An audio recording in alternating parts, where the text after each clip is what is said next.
Halo, kembali berjumpa dengan saya Hersman Arif dari Forum News Network. Dan saya akan mengajak Anda ngobrol, atau sebenarnya saya lebih suka nggak ngobrol nih, saya pengen ngajak Bung Rocky Gerung baca buku aja deh. Ini lagi musim para pejabat tinggi baca buku baru tuh. Buku baru atau buku lama, saya nggak jelas tuh Bung Rocky.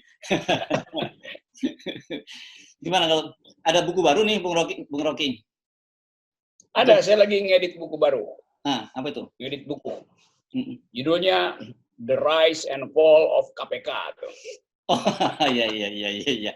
Menarik. Karena ini media lagi rame nih soal ketua KPK Firly Bahuri yang menyebut bahwa dia sudah baca buku lama ini. Karena konteksnya kemarin Anies yang baca buku Demokrasi itu.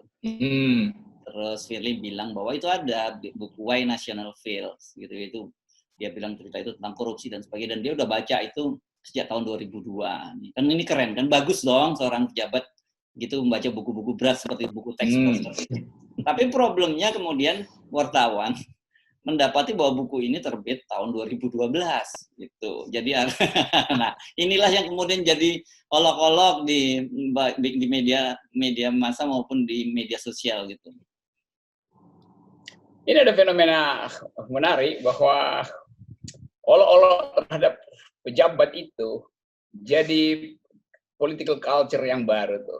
Karena saya selalu bikin satir, tapi saya nggak mau ngolok-olok tuh. Tapi kalau sekarang itu betul-betul dimemekkan itu. Artinya publik itu berupaya untuk melihat bagian yang sebetulnya sublim dalam politik, yaitu integritas pemimpin, kecerdasan pemimpin. Dulu pemimpin kalau dia berbohong itu susah ditemukan bohongnya. Itu bisa baru 20 tahun kemudian baru bohongnya ketahuan. Sekarang sosial media bikin bohong itu real time, bisa langsung dicek gitu faktanya itu. Yeah. Jadi saya menganggap Indonesia sangat maju dalam politik untuk mencari-cari kesalahan orang, tapi dalam upaya untuk membenahi bangsa ini. Kalau kita cari-cari kesalahan politisi, itu sebetulnya atau pejabat untuk membenahi bangsa, bukan kesalahannya ansih, tapi untuk membenahi bangsa. Karena itu berhati-hatilah mereka yang suka pamer prestasi, itu dengan mudah dibatalkan oleh anak STM. Sekali dia klik, dia tahu semua isi Google itu. Ya, jadi Anda lihat ini semacam fenomena baru ya, fenomena baru mengolok-olok para pejabat publik. Tapi apakah itu lazim di dalam sebuah negara demokrasi yang sudah jauh lebih matang? Karena kalau kita kemudian merujuk pada Amerika gitu, itu juga marak pada masa Trump.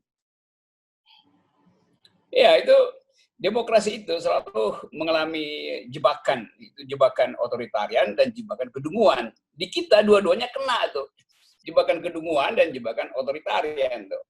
Jadi sebetulnya semua klaim pemerintah bahwa demokrasi sudah tumbuh itu dibatalkan dengan olok-olok ini. Kan orang tidak lagi menganggap ada yang sakral pada kepejabatan.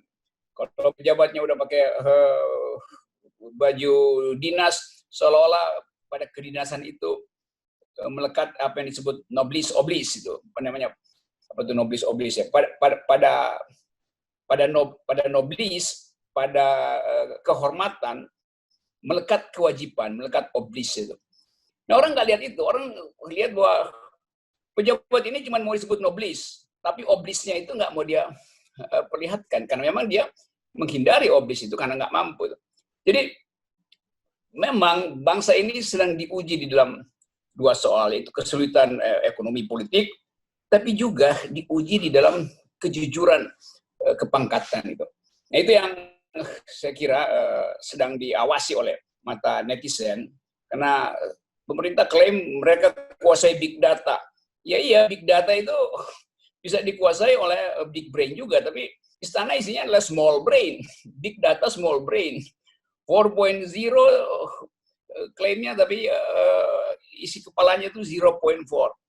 Jadi saya gembira akhirnya netizen memperoleh lapangan permainan baru, yaitu mengolok-olok pejabat. Sekarang orang merasa ngapain jadi pejabat ya, kalau hanya untuk diolok-olok tuh. Dan nggak mungkin mereka fight back. Karena kapasitas fight back juga adalah melalui buzzer gitu. Lain kalau pejabatnya berbutuh, dia akan fight back, dia akan tantang, ayo berdebat. Ini kalau pejabatnya diolok-olok, dia kirim buzzer. Nah lebih parah lagi tuh buzzer. Buzzer itu otaknya bukan di lutut, tapi di jempol kaki tuh. Kalau di lutut masih mending, ini otaknya di jempol kaki. Itu Hersu. Jadi korban, sebelum Firly ini Majen Dudung. Ini Majen Dudung juga kalau kita lihat meme-nya itu luar biasa di media-media sosial tuh. Pak Dudung itu terjebak antara keinginan untuk menegakkan disiplin dan konyolan di dalam mendalilkan undang-undang itu. Jadi jebakannya di situ tuh. Nah, saya menganalisis bahwa dia terjebak sebetulnya karena salah membaca sinyal. Seolah-olah sinyal istana itu bisa diaktifkan, lalu dia ambil inisiatif untuk pergi ke Petamburan dengan harapan istana punya peralatan sinyal yang lebih panjang. Ternyata sinyal istana juga pendek, sehingga istana nggak bisa bela sebetulnya tuh. Jadi terjebaklah beliau di situ tuh, dan karena udah terjebak maka ada orang yang meselamatkan. Nah, konyolnya penyelamatan Panglima Kodam itu melalui karangan bunga yang dikirim bertruk-truk di situ tuh. Kan itu soalnya tuh. Orang dengan mudah tahu bahwa nggak ada rakyat yang punya uang untuk beli karangan bunga. Karangan bunga itu kan 1,5 juta satu. Mana ada rakyat yang kirim karangan bunga? Itu pasti datang dari konglomerat tuh. Jadi terlihat lagi bahwa konyol betul tuh. Orang ketawa aja tuh. Bahkan ada yang akhirnya membantah, enggak, kita nggak kirim bunga kok, aman, masyarakat adat Nusantara menganggap dia nggak pernah kirim bunga. Apalagi netizen, mereka kirim meme justru tuh. Oke, Bung Rocky, kalau kita bisa menertawakan diri sendiri, termasuk bangsa kita menertawakan kondisi bangsa ini kan bukannya sebagai sebuah indikator bahwa kita sebenarnya secara kejiwaan kita masih sehat tuh, masih waras kita. Betul.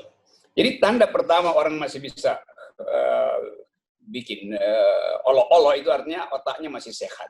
Jadi yang sehat itu sebetulnya yang di luar istana. Begitu masuk istana itu jadi objek olok-olok. Jadi akhirnya dua hal bisa dipertontonkan sekarang, yaitu keadaan istana yang bingung, karena sampai sekarang nggak ada kejelasan soal apa yang terjadi dengan penurunan baliho itu, melempar kesalahan, berupaya untuk sembunyi di balik opini publik, tetapi rakyat langsung tangkap itu dan dia naikkan frekuensinya. Sekarang frekuensinya adalah soal ledek-ledekan buku tuh.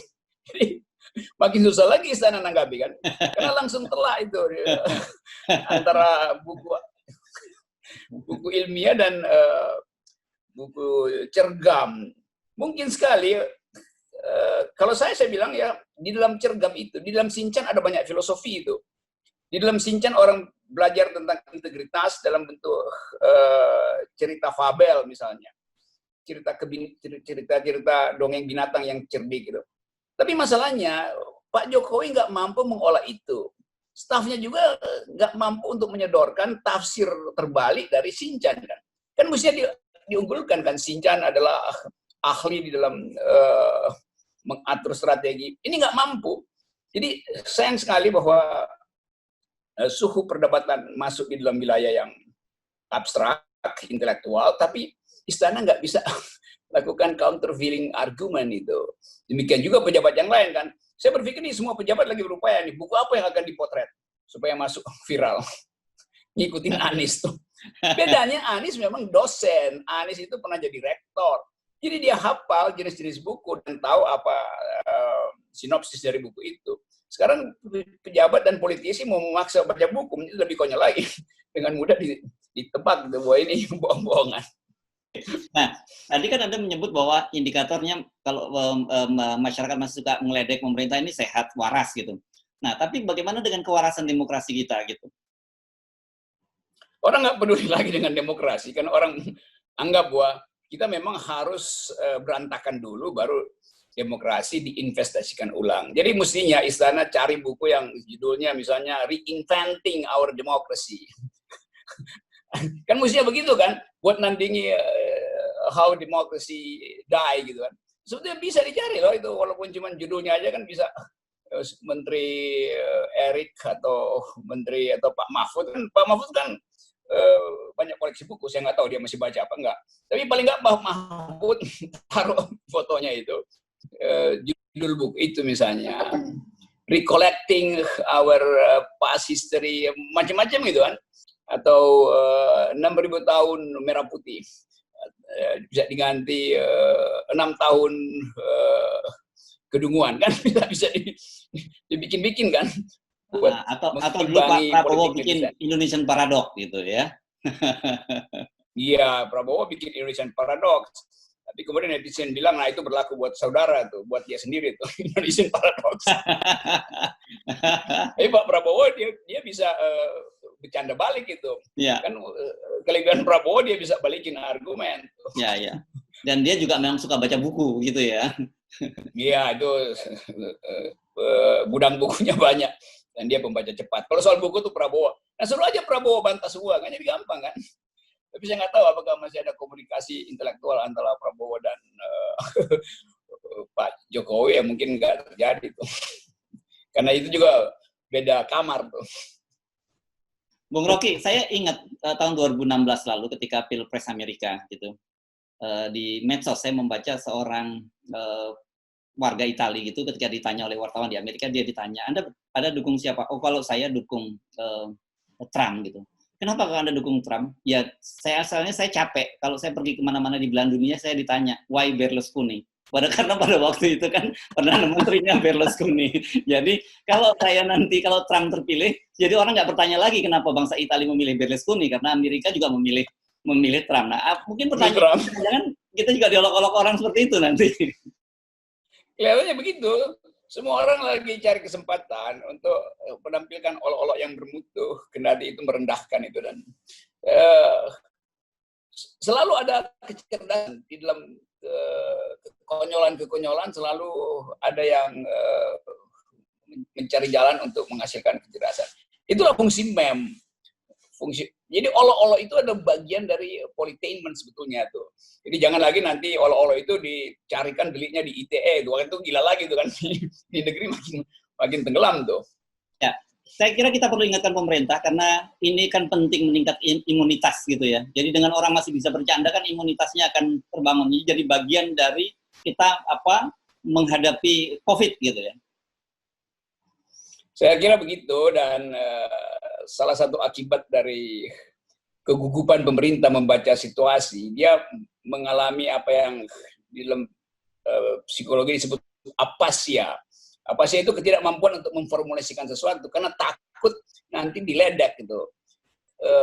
Bukan karena otaknya rusak, otak rusak itu soal fisiknya, itu soal materi otaknya. Tapi ketakutan untuk diledek membuat orang gugup. Maka dia masuk dalam jebakan apasia. Nah, seluruh kabinet sebetulnya ada dalam situasi itu.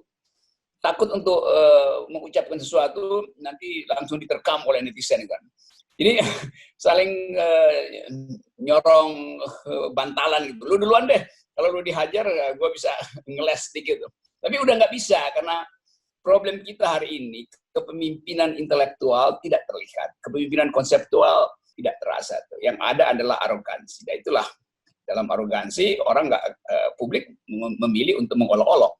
Karena buat apa arogansi dilawan dengan arogansi? Jadi sekarang jenis oposisi baru di Indonesia adalah mengolok-olok pejabat negara. Top tuh. Oke. Terima kasih, Bung Rocky. Ya, bye. Mari kita terus mengolok-olok.